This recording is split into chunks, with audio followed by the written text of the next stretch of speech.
Nah sekarang wali dari sisi pernikahan tentu ada persyaratan. Nah dari situlah kita tahu bahwa wali di dalam bab nikah ini jelas orangnya, bukan tidak jelas. Bukan perkara keyakinan-keyakinan di sini, tapi ada ketentuan yang harus dipenuhi. Yang pertama tadi jelas ada hubungan kekerabatan, seperti yang telah kita jelaskan tadi. Yang tidak masuk kategori itu berarti tidak memenuhi syarat sebagai wali. Jadi jangan bawa kawan bagai kawan sekolah jadi wali, tidak memenuhi syarat. Nah, kemudian syarat yang kedua adalah wali tersebut adalah muslim. Jadi wanita muslimah harus satu agama. Jelas. Tidak boleh wali itu orang kafir. Jadi wanita muslimah punya bapak walaupun ada hubungan kekerabatan langsung nasab, tetapi berbeda agama, ikhtilaf di dalam agama, berbeda agama. Apakah boleh dia menjadi wali anaknya yang muslimah? Tidak. Nah, apa dalilnya bagi ulama mengatakan tidak boleh orang kafir menjadi wali seorang muslimah? Yang pertama suratun Nisa ayat yang ke-141. Jadi yang punya Al-Quran,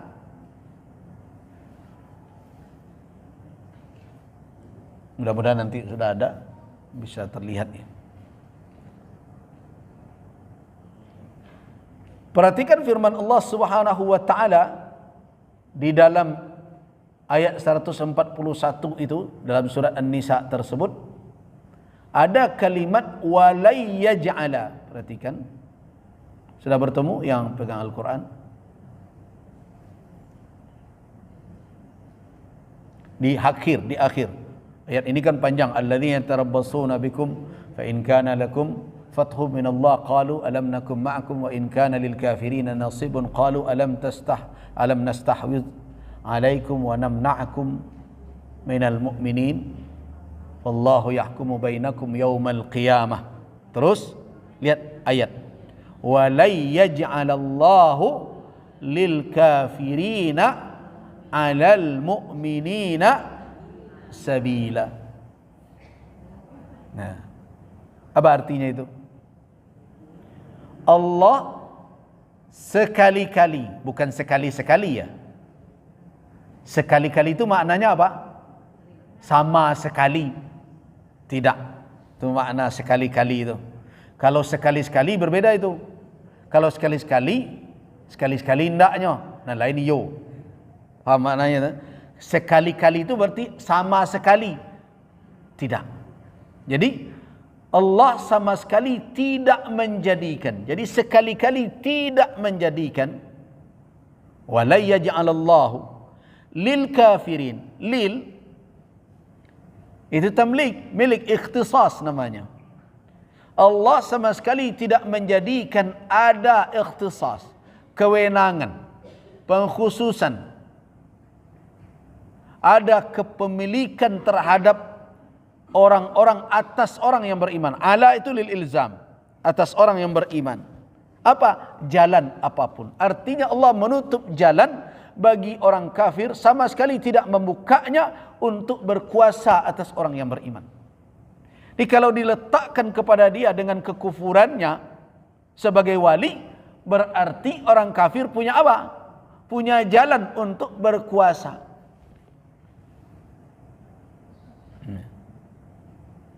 Nah inilah yang menjadi dasar bagi ulama. Kalau diberikan kewalian kepada bapaknya dengan kekufurannya, berarti dia punya kewenangan atas wanita muslimah. Padahal Allah katakan wala yaj'alallah. Allah sama sekali tidak menjadikan ada kewenangan yang menjadi milik orang-orang kafir atas orang-orang yang beriman. Tidak dibuka jalur oleh Allah ke sana. Jalan saja tidak dibuka. Nah inilah yang menjadi dalil bagi ulama bahwa orang kafir walaupun ada hubungan kekerabatan ayahnya kah, pamannya kah, saudaranya kah? Wanita itu muslimah. Apakah boleh bapaknya yang kafir itu, saudaranya yang kafir itu, paman yang kafir itu menjadi wali dalam pernikahannya? Tidak boleh. Apa dalilnya? Wala yaj'alallahu lil kafirina 'alal mu'minina sabila. Itu dalil. Nah, akan ada yang berkata, itu kan dalilnya umum banget tuh ya. Ya. Tapi itu kan bukan berdiri sendiri dalil itu. Nah, datanglah ketika itu, ketika kita bertanya, datanglah apa? Datanglah sunnah menjelaskan. Nah, di mana di dalam sunnah Nabi sallallahu alaihi wasallam bahwa wanita-wanita muslimah di masa Nabi tidak dinikahkan oleh bapak mereka yang masih kafir. Jadi sunnah memberikan penjelasan dalam bentuk penegasan dan perincian. Nah, bagaimana kalau seandainya mereka berbeda agama tapi bukan perkara muslim dengan kafir, seperti Yahudi dengan Nasrani? Boleh tak bapak Yahudi menikahkan anaknya yang Nasrani? Ya. Karena mereka sama-sama satu frekuensi, sama-sama kafir, ya mereka boleh. Kalau seandainya mereka menikah dengan seorang muslim, karena ada fatwa berdasarkan kepada Al-Quran bahwa wanita ahlul kitab halal ya bagi laki-laki muslim, tetapi nanti di dalam fatwa Majelis Ulama diharamkan. Nanti dalam pembahasan lain kita kaji kenapa?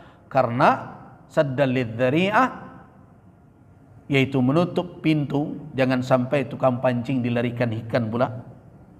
Karena banyak, tidak sedikit, kadang laki-laki muslim goyang keimanannya dengan istrinya yang non muslim tadi, sehingga bukan dia bisa mendidik istrinya menjadi muslimah, malah sebaliknya dia yang akhirnya lock out menjadi Islam, jadi murtad dia.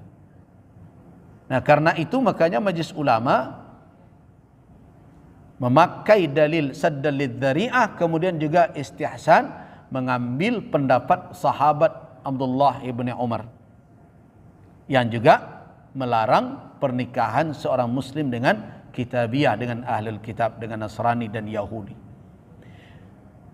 Nah, bagi orang yang membolehkan, apakah boleh bapak Yahudi menikahkan anak yang Nasrani?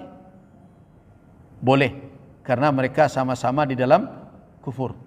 Tetapi kalau putrinya muslimah, bolehkah bapaknya Yahudi atau bapaknya Nasrani menikahkan anaknya yang muslimah?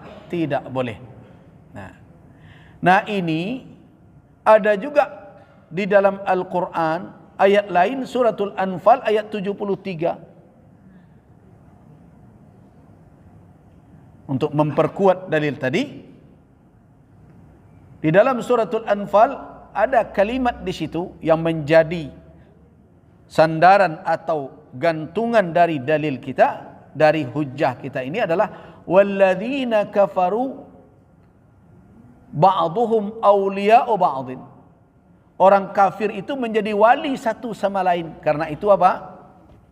Orang Yahudi bisa menjadi wali orang Nasrani, orang Nasrani bisa menjadi wali orang Yahudi. Tapi bisakah orang Nasrani, orang Yahudi menjadi wali wanita muslimah? Tidak bisa. Jadi walaupun dia bapak, walaupun dia paman kandung sekalipun, walaupun dia saudara kandung sekalipun, tetapi berbeda agama, tidak muslim, dia tidak memenuhi syarat menjadi wali nikah. Nah, syarat yang kedua, Islam sudah tadi ya. Yang ketiga lagi ya, tadi kekerabatan sudah. Kemudian Islam. Selanjutnya apa lagi? Al-adalah. Dia harus adil. Nah, apa dimaksud dengan adil? Ini kata adil ini cenderung bias. Tidak jelas kadang pemahamannya di tengah kita. Sehingga ada yang salah memahami makna biar kafir asal adil. Pernah dahulu kan? Daripada muslim tapi zalim. Nah, ini kasus ketika pemilu muncul itu.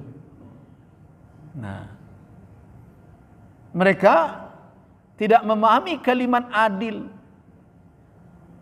Ada adil dalam makna syar'i,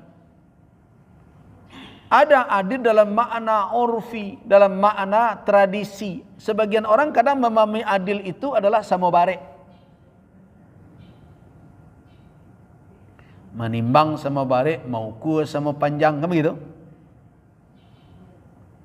Nah, di dalam kajian syariat dan begitu juga dalam ilmu sosial, keadilan sebenarnya tidak diukur dengan urusan bagi-membagi saja dong. Sebab kalau urusan membagi ko, orang bisa mencari adil tak adil. Yang tidak bisa tu kalau lah urusan tambah menambah, apalagi kurang mengurang. Tapi kalau urusan bagi membagi, tampak sekali adil tak adil itu. Kau jatah tambah kurang, pembagian tu sama lah stek. Tapi kalau tiba dinyo sudah membagi, nah kecenderungannya mengurang nanti orang, menambah nanda inyo tu mengawi gadang kawak namanya tu. Nah, jadi adil tidak itu adalah makna yang terlalu sempit dalam memahami keadilan. Jadi kalau dibandingkan adil dengan zalim, antara kufur dengan Islam, itu maknanya adalah praktek di dalam kewenangan. Tetapi di dalam menduduki kedudukan sebagai orang yang memiliki kewenangan, adil tidak makna itu terlalu sempit. Kenapa? Karena kalau adil dimaknai harus sama bare, harus sama panjang, pembagiannya harus sama rata, itu bisa bertolak belakang dengan apa? Dengan situasi yang ada di dalam kehidupan sosial kita. Contoh, mau ambil contoh. Kalau ibu-ibu punya anak berampek, pagi-pagi minta PT, surang sekolah di SD, surang lain sekolah di SMA, dan surang sekolah di kuliah perguruan tinggi, kampusnya sebelah rumah. Surang lain kuliah jo, sedang menyusun skripsi, kampusnya di kota lain. Pagi itu sama tak belanjau. Wah, prakteklah adil mau ku semua barek, mau menimbang semua barek, mau ku semua panjang tadi. Nah, dia gie belanjo, dia lay bapiti koi, lah, jadi yang magi kalian 1 juta surang sekini. Tu betapa nan SD tadi. Baragulo-gulo kajai ke di balinya tu. Nah,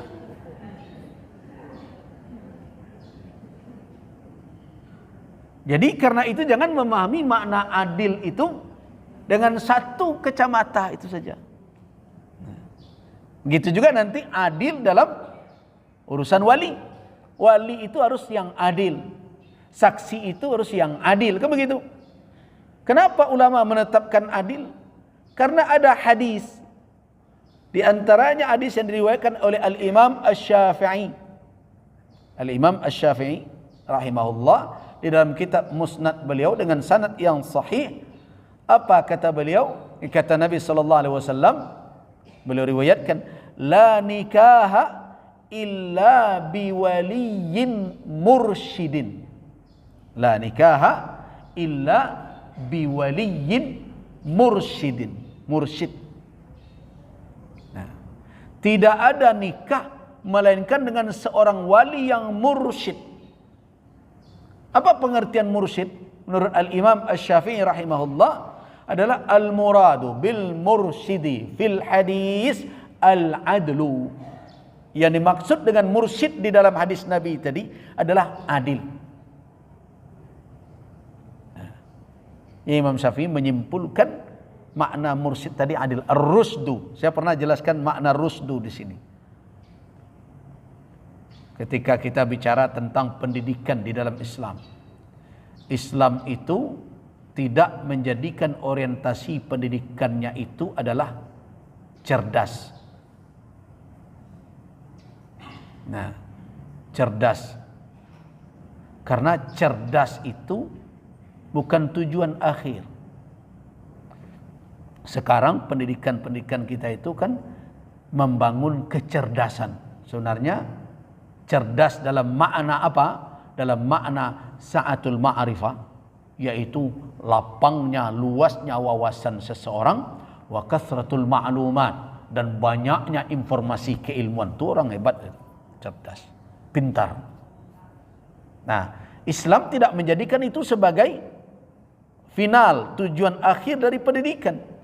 So banyak orang jadi kini. Tapi negari ko model koyo. Kenapa? Karena kecerdasan itu ibarat pisau bermata dua. Nah, dia bisa dipergunakan untuk kemaslahatan, dan tidak sedikit orang mempergunakan kecerdasan untuk kemafsadatan. Itu orang cerdas. Kayaknya bapak dan ibu caliklah kalau ada kasus-kasus kemudian wak preso nala pakai baju-baju itu, jadi kecendak cerdas. Ada profesor bara cerdasnya tuh, sekolah lah kemana-mana, doktor lah habis S-nya tuh. Kan kalau serta pendidikan S yang paling tinggi itu kan S3. Profesor tuh enggak sekolah lah itu. Itu pengabdian. Nah, kalau habis sekolah S tuh, alai kecerdasannya tuh.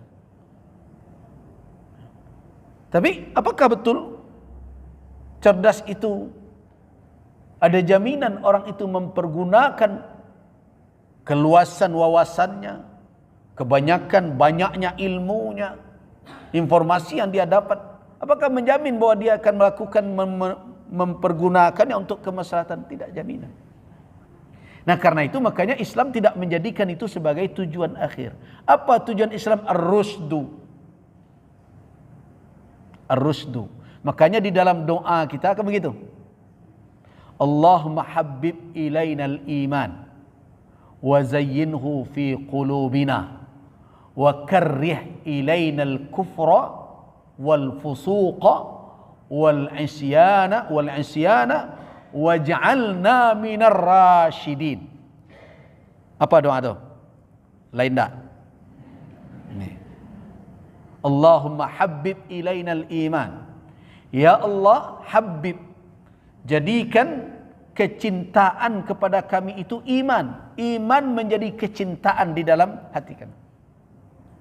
Wa zayyinhu fi qulubina, dan jadikan dia hiasan di dalam kalbu kami. Jadi awak minta kepada Allah agar awak cinta kepada keimanan. Dan jadikan iman tu zayyinhu, jadikan kalbu kami itu berhias dengan iman. Wa karrih, dan buat kami benci ilaina al-kufra, dengan kekufuran, wal fusuqa, kefasikan, wal isyana, kedurhakaan. Jadi awak minta iman menjadi kecintaan, menjadi hiasan di dalam kalbu, dan ada 3 menjadi kebencian kita. Apa itu? Al-kufur, kekufuran, al-fusuq, kefasikan, dan al-isyan, kedurhakaan. Al-isyan, kedurhakaan. Nah, terakhir ditutup dengan apa? Waj'alna minar rasyidin, jadikan kami termasuk kelompok orang yang rasyid. Ar-rusdu, memiliki rusdun. Nah, tadi kembali kita ke hadis yang diriwayatkan oleh Al-Imam Asy-Syafi'i dalam kitab Musnad beliau itu, la nikah illa biwaliyin mursyid. Tidak ada nikah melainkan dengan wali yang mursyid, yang memiliki rusdun, yang memberikan rusdun kepada wanita yang dalam kewalian dia. Mursyid. Apa makna mursyid? Kata Imam Asy-Syafi'i, al-adlu, keadilan. Kalau kita perluas, kenapa keadilan kesimpulannya? Karena orang yang mursyid jelas orang yang cerdas, tetapi tidak sebatas cerdas, tetapi dia bisa mempergunakan potensi nalarnya, kecerdasannya untuk apa? Untuk kemaslahatan. Sehingga apa? Dia bisa menyelamatkan dirinya dan menyelamatkan orang yang dalam tanggung jawabnya. Itu mursyid namanya. Itu pendidikan. Jadi pendidikan itu membentuk orang yang apa? Orang yang memiliki rusdun, di mana keluasan ilmu, ya, banyaknya informasi maklumat yang dia dapat bisa dia pakai dengan bijak untuk menyelamatkan dirinya dan menyelamatkan orang lain. Itu tujuan pendidikan dalam Islam. Karena itu di dalam Al-Qur'anul Karim kita tidak temukan Allah Subhanahu wa taala memuji kecerdasan. Tapi yang disebut dipuji oleh Allah ar-rusdu, kerasyidan. Ya. Jadi kalau ada orang memberi nama anaknya Rasyid, Mursyid, itu doa supaya anak itu menjadi orang yang bijaksana. Orang yang punya wawasan yang luas dan bijak dalam mempergunakan wawasan dan keilmuan. Itu Rasyid, itu Mursyid. Di bagi yang bernama itu sesuaikanlah dengan nama. Nah, itu Rasyid. Nah, jadi harus wali itu mursyid adil. Apa pengertian adil? Nah, itu yang perlu kita fahami. Al-adlu secara sederhana adalah orang yang apa? Yang terjauh atau terhindar dari al-kabair, dari dosa besar, dan tidak sering terjatuh ke dalam dosa kecil. Jadi dia terhindar dari dosa besar, tahu, dan al-kabair. Kenapa dosa itu dikatakan besar? Dibagi, ada al-kabair, ada as-saghair. Pembagian dosa seperti itu jangan menjadi alasan untuk memandang enteng, ya. Itu yang saya terus ingatkan itu. Karena sebagian dari kita setelah ada kajian tentang al-kabair, kabairul dzunub wa saghairuz dzunub, dosa besar dan dosa kecil, acok kadang muncul sikap dalam hati memandang enteng. Kan tak dosa gadang dah. Ini perlu dijelaskan, diingatkan. Sama dengan cerita salat fardu dan salat sunat, kan lain sunatnya. Itu sasek kaji itu. Tujuan menjelaskan itu bukan untuk itu, bukan istighfaf, bukan istighfaf. Apa makna istighfaf? Memandang enteng. Bukan begitu tujuannya. Ini untuk mengklasifikasikan kemana? Kenapa? Karena kabairudz dzunub kabirah itu membuat dampak kepada orang di dalam status dia sebagai orang yang memiliki kewenangan hukum. Ingat, kalau orang melakukan dosa besar dan terbukti, bahkan kesaksiannya bisa ditolak. Itu makanya hati-hati nanti kita bicara saksi juga dalam pernikahan ini.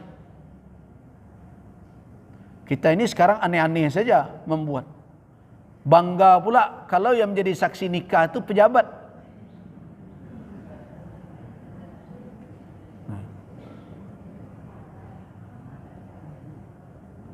Kan rumit itu. Kenapa dijadikan dia jadi saksi nanti? Kemudian dia melakukan perbuatan dosa besar. Bagaimana kesaksian kan? Ada sebagian orang yang memperkarakannya nanti. Di dalam Al-Quranul Karim adakah kesaksian yang ditolak karena orang itu melakukan dosa besar? Jelas ada yang ditolak.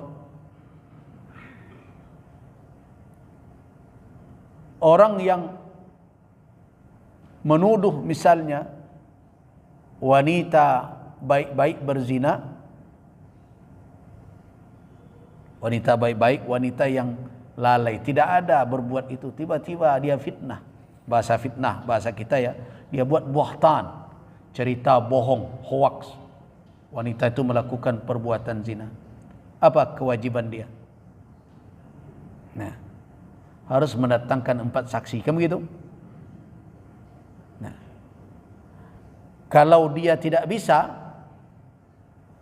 apa akibatnya?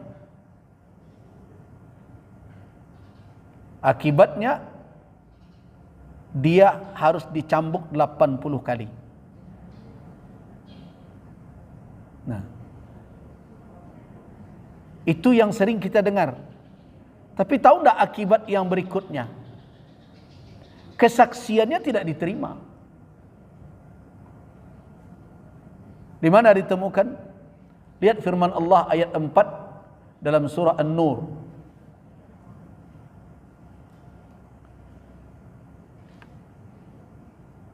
Jadi dosa besar itu ada konsekuensi, baik ada konsekuensi duniawi, ada konsekuensi ukhrawi. Nah,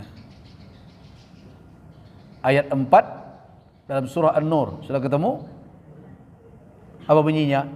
Walladzina yarmunal muhsanat thumma lam ya'tu bi arba'ati syuhada'a fajliduhum 80 jaldah wa la taqbalu lahum syahadatan abada. Nah, wa ulaika humul fasiqun. Dan orang-orang yang melemparkan tuduhan kepada muhsanat, wanita-wanita yang menjaga diri mereka dari perbuatan zina tapi dituduh. Nah, thumma lam ya'tu, kemudian mereka tidak bisa mendatangkan, yang menuduh tadi tidak bisa mendatangkan 4 orang saksi untuk membuktikan kebenaran tuduhannya itu. Apa akibat yang diterima oleh orang yang menuduh? Fajliduhum 80 jaldah. Cambuk mereka 80 kali cambuk. Itu konsekuensi pertama. Jadi ada orang bertanya begini, Buya, kenapa kalau urusan mencuri laki-laki didahulukan dalam hukuman? Makanya ayat tentang mencuri, wassariqu wassariqatu, as-sariq dahulu, laki-laki yang mencuri, dan perempuan yang mencuri. Begitu? Tapi kalau urusan berzina, lihat ayat 2 dari surah An-Nur itu juga, wanita dahulu. Az-zaniyatu waz-zani, wanita yang berzina dan laki-laki yang berzina. Nah, ada orang yang kritis bertanya begitu. Padahal dalam kenyataannya, ya, nambah zina aku kini banyak laki-laki. Nah, kan tak adil jadinya tuh. Kalau urusan zina kami nak sabut dulu. Nah, ya bisa jadi kritik dia itu, tetapi jangan dikatakan Allah tidak adil pula. Sebab ketidakadilan itu ketika kita membaca itu saja. Coba lihat, perhatikan. Ketika Allah peringatkan az-zaniyah, wanita lebih dahulu, berarti wanita rentan dengan godaan ini. Itu tanda sayang namanya, bukan tanda benci. Karena itu diperingatkan lebih awal. Cuma kadang awak terlalu sensitif, ketika diperingatkan awak tersinggung. Itu tanda sayang. Allah ingatkan wanita karena rentan dengan godaan. Nah, tetapi wanita juga yang pertama dilindungi dari tuduhan yang tidak benar. Kita perhatikan ayat yang 4. Walladzina yarmunal muhsanat. Al-muhsanat siapa? Wanita-wanita. Jadi walaupun mereka rentan, tidak boleh sembarangan orang menuduh wanita melakukan perbuatan zina. Nah, itulah keadilan Allah. Allah bentengi hamba-hambanya sebelum dia terjatuh ke dalam perbuatan maksiat. Nah, kalau ada orang yang menuduh tidak mendatangkan saksi, 4 orang, dia berhak sebagai konsekuensinya dia harus dicambuk 80. Dan ada hukuman kedua. Nah, ini yang sering dilupakan orang terkait dengan kasus kita, dengan persoalan kita tentang syarat kewalian. wala taqbalu lahum syahadatan abada, dan jangan kamu terima selamanya kesaksian mereka. Jadinya tidak bisa jadi saksi.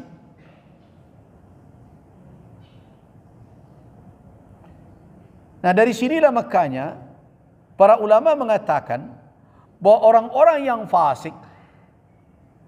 yang fasik itu berisiko kalau dia diberi kewenangan untuk apa? Untuk orang lain.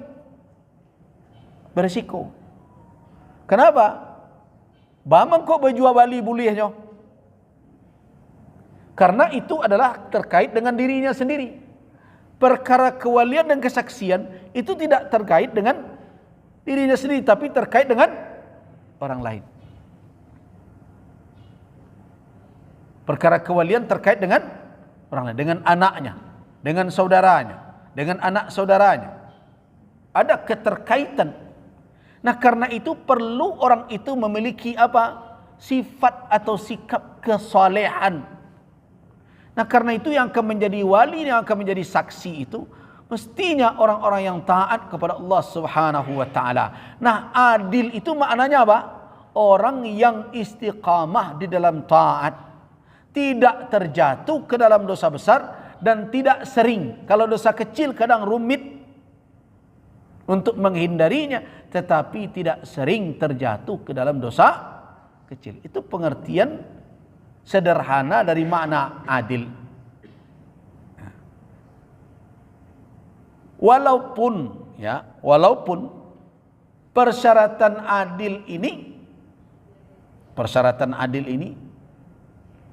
tidak disepakati oleh ulama, tetapi saya lebih cenderung mengatakan bahwa adil ini setidaknya menjadi syarat kesempurnaan. Jadi itu lebih diutamakan. Jadi kalau ada wali yang tidak solat selama ini, taubat lalu. Segeralah bertaubat kepada Allah Subhanahu wa taala. Karena kesempurnaan akad nikah anak kita atau orang yang berada dalam kewalian kita juga bergantung dengan kesalehan kita. Ini pelajaran bagi bapak-bapak.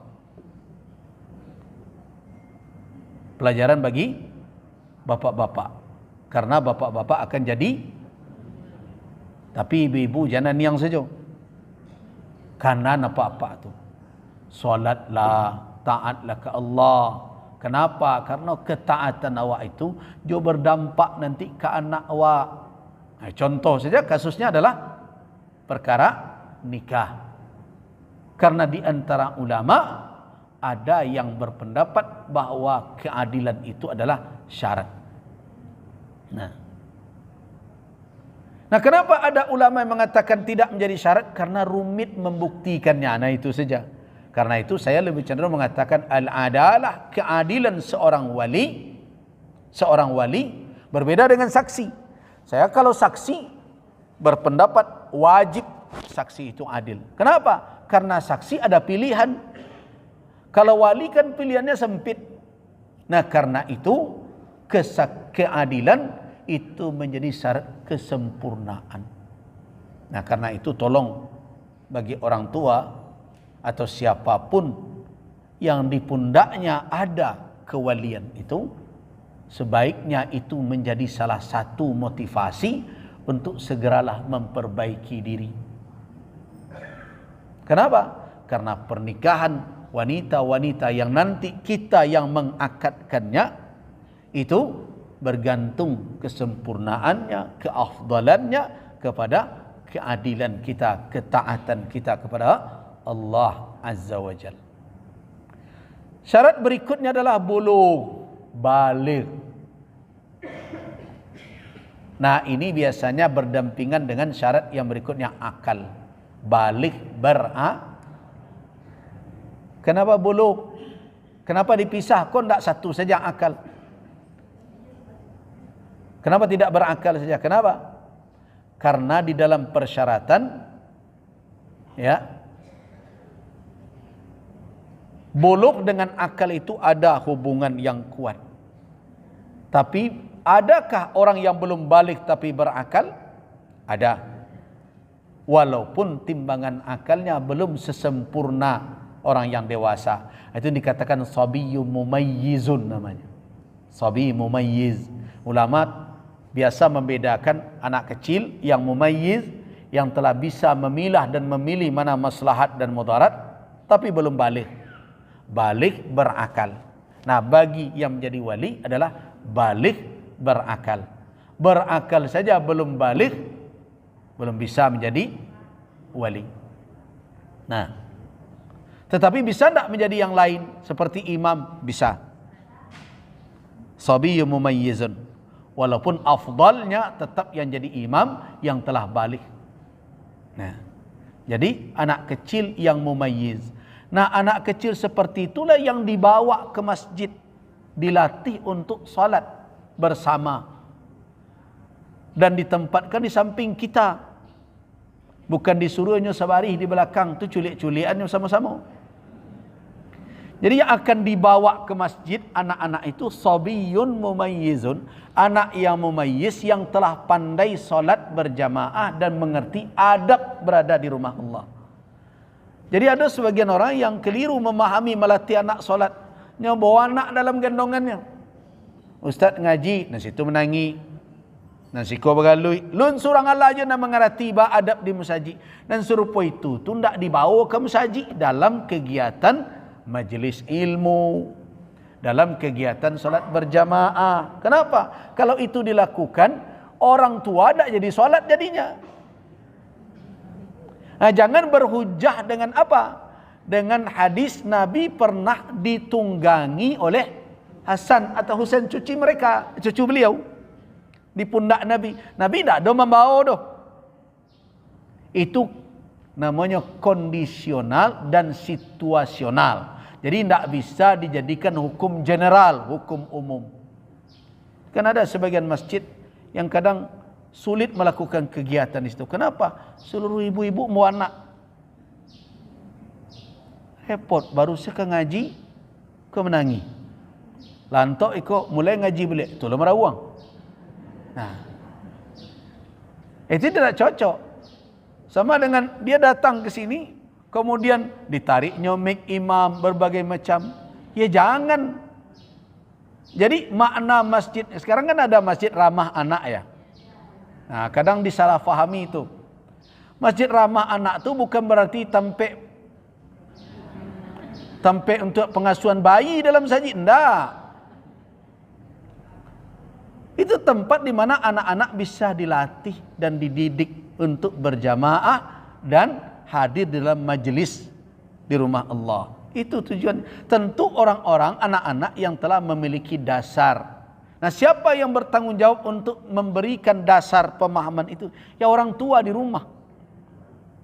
Dan sampai di masjid orang tua juga ikut menjaga dan mengarahkan. Jadi begitu. Jadi anak harus dilihat dahulu kalau dibawa. Nah, saya dulu membawa anak ke masjid ini hati-hati betul. Karena itu orang yang kenal dengan anak saya, kalau dia datang dulu dibawa, saya bilang, ayah ngaji yo, duduk saya situ. Dia duduk saja di sana. Damunya berlari ke situ. Kenapa? Karena di rumah ditanamkan, masjid itu rumah Allah. Jangan ribut. Orang sedang mengaji, terganggu orang beribadah, tidak jadi berpahala, malah berdosa. Nah, apalagi kalau ayah lagi ceramah, kan terpecah konsentrasi. Nah, jadi dia sudah faham baru dibawa dia duduk saja, tenang. Nah, orang tua mesti punya ya tanggung jawab itu sebelum membawa anak ke masjid.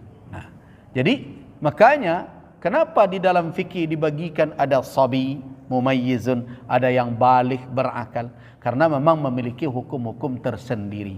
Tapi untuk kewalian, nah, karena itu tidak ada wilayah kewalian li sabiyyin ala ghairi. Kenapa?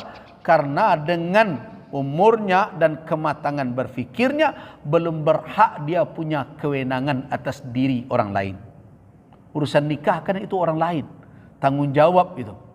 Orang akan menanggung segala konsekuensi dari akad tersebut. Nah, tidak patut diserahkan kepada. Nah, jadi kan lengkap kan? Dia adil, dia cerdas, dan dia sudah matang umur. Nah, kalau untuk wali nikah saja persyaratannya begini. Ini wali nikah. Nikah itu kan wilayah pribadi, wilayah privat. Wali nikah saja. Harus anak kecil tidak bisa. Yang sudah dewasa. Yang kedua, harus memiliki keadilan dalam sikap perilaku, kematangan. Nah, bagaimana kalau dia jadi waliul amr, pemimpin tertinggi suatu bangsa? Nah, kalau kita banding-bandingkan, kan repot juga itu. Kalau sampai tidak matang. Nah, ini berisiko. Makanya pemimpin itu di antara cerminan ulama menetapkan persyaratan pemimpin suatu negeri itu adalah kewalian dalam nikah. Dalam nikah semodel itu, apalagi yang menanggung urusan orang banyak. Jadi berhati-hati, jangan mudonya saja, culunnya bagai, ndesonyo bagai. Itu ndak ukuran orang Islam namuh pula di model ituan. Nah, muda tidak masalah, tapi jangan kekanak-kanakan. Makanya kita disuruh berselindung kepada Allah dari apa? Dari kepemimpinan as-sibyan. Makna sibyan itu apa? Bisa umurnya belum matang dan juga kepribadiannya juga tidak matang. Nah, karena itu perlukah ada persyaratan-persyaratan yang mumpuni? Iya, perlu. Jadi kalau saya bertanggung jawab mengatakan syarat-syarat pendidikan itu perlu. Harus benar-benar punya wawasan yang cukup, berpendidikan terukur. Ya, ukurannya ya ijazah asli lah gitu. Perlu jelas itu, tidak bisa diabaikan. Ini kan rumit kita sekarang ini. Untuk menjadi guru sekarang S1. Masa syarat jadi presiden bisa SMA? Ini bagaimana ini negeri bolak-balik namanya. Jangan-jangan terbolak-balik itu betul-betul itu. Nah, di antara alasan ulama, ya kalau kita kaji nanti, ini kan kajian fikih ini panjang, ada fikih politik dan fikih siasa namanya. Salah satu rujukan ulama dalam syarat bisa kita mengurus orang lain. Nah, salah satunya yang paling bawah adalah ketika menjadi wali atas orang lain. Kenapa? Karena di situ ada tanggung jawab tidak hanya kepada diri tetapi kepada orang lain. Itulah makanya disyaratkan adalah akal harus memiliki timbangan nalar yang utuh, sehat akalnya, kemudian dia harus balik, matang di dalam membuat pertimbangan. Kemudian berikutnya adalah dia tidak memiliki cacat dalam menganalisa dan menimbang apa yang patut untuk dia pertimbangkan. Misalnya matanya, jangan sampai dia tidak bisa melihat siapa yang akan dinikahkannya, dengan siapa dinikahkan. Nah, jadi lebih didahulukan orang yang melihat. Begitu juga dia tidak idiot dan berbagai macam syarat-syarat itu mutlak. Kemudian terakhir syaratnya adalah dia tidak dalam keadaan berihram ketika haji atau umrah. Jadi jangan diangkat nikahkan orang kita masih dalam keadaan berihram. Kenapa? Karena al-muhrim la yankih wa la yunkah. Tidak boleh menikah dan tidak boleh dinikahi, dan tidak boleh tentu menikahkan juga. Jadi karena itu syaratnya ayyakuna halalan, dia dalam keadaan tidak berihram, baik haji maupun umrah. Kenapa? Karena ada sebagian orang yang terkadang aneh-aneh pula, merasa lebih spesial pula kalau menikah di Masjidil Haram, pakai paket khusus pernikahan gitu. Aneh-aneh, orang pergi ke Mekah ini aneh-aneh. Nah, paket khusus pernikahan, setelah menikah dibawa ke Jabal Rahmah, berdoa, ditugu pertemuan Adam dan Hawa supaya langgeng pernikahan. 3 bulan saya sudah pulang ke pengadilan agama Carai. Terjadi itu. Nah, ini jangan dibuat-buat yang aneh-aneh lah. Tidak ada pula riwayat afdal menikah di Masjidil Haram di depan Ka'bah. Bahkan tidak ada pula alasan menikah di masjid itu lebih afdal daripada di rumah. Tidak ada dalil. Tidak semua amalan itu dibawa ke masjid afdal. Ya kita ambil saja salat, tidak semua salat itu afdal di masjid. Afdalus salah fil bait. Salat yang afdal itu di rumah illa al-maktubah, kecuali yang wajib. Nah, terus kenapa buat cerita syahdunya berbeda, afdalnya? Siapa yang bilang afdal menikah depan pintu Ka'bah itu afdal? Nah, apalagi dengan cerita-cerita bawa ke Bukit Jabal Rahmah, berdoa di situ. Siapa yang mengatakan Jabal Rahmah itu tempat pertemuan Adam dan Hawa? Adam saja 60 meter, hampir sama tingginya dengan bukit itu. Ngapain dia manjat bukit itu? Ya adalah cerita, kalau kita baca kitab akhbar Makkah dan lain-lain, Adam dan Hawa bertemu di Arafah. Tetapi siapa yang mengatakan di atas puncak bukit itu? Siapa pula yang mengatakan tugu di atas bukit Jabal Rahmah itu tugu asmara? Tidak ada. Terus kenapa dibuat ada tugu begitu? Itu untuk orang berjalan kaki dari jauh sebagai tanda bahwa itu adalah tengah-tengah Arafah. Sama dengan orang pergi ke Bukit Tinggi, ada dibuat tu jemek Belando di situ jam gadang. Wah itu tua, tu sate dekat situ gitu tu. Nah begitu. Ini kita ini banyak rajin mengaji bagus, tetapi tidak selektif dengan kajian berbahaya. Dijadikan dasar-dasar keyakinan, akhirnya membuat hal yang aneh-aneh. Padahal apalagi kalau dilakukan nikah itu dalam keadaan berihram, seseorang belum lagi tahallul, dia dalam keadaan ihram, terikat dengan ihramnya, bolehkah dia jadi wali? Tidak boleh. Bolehkah dia menikah dalam keadaan seperti itu? Tidak boleh. Kenapa? Karena seseorang dalam ihram la yankih, tidak menikah, wala yunkah, dan tidak dinikahi. Jadi karena itu perlu kajian-kajian yang kita terima itu harus dikembalikan kepada dasar dan dalil supaya selamat kita dalam beragama. Kita cukupkan. Wallahu a'lam. Waffaqanallahu wa iyyakum lima yuhibbu wa yarda. Wabillahi taufiq wal hidayah. Assalamualaikum warahmatullahi wabarakatuh. Yang tanya langsung aja ke depan. Saya ada acara.